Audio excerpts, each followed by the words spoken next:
Antisipasi wabah corona, pemerintah Kota Palembang adakan rapat pembahasan terkait penanganan pandemi COVID-19 pada Senin 16 Maret 2020 di ruang Parameswara Setda Kota Palembang.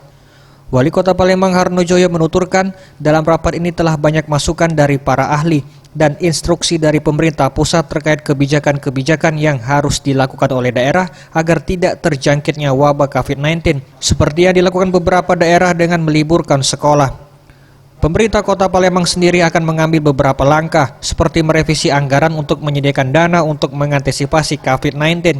Sementara untuk langkah lainnya masih akan dilakukan pembahasan secara terbatas, mengingat akan banyak dampak yang disebabkan oleh satu kebijakan, dan diharapkan masyarakat untuk bersabar dan tidak panik dalam menghadapi wabah COVID-19 hingga pengumuman resmi disampaikan pihak pemerintah Kota Palembang.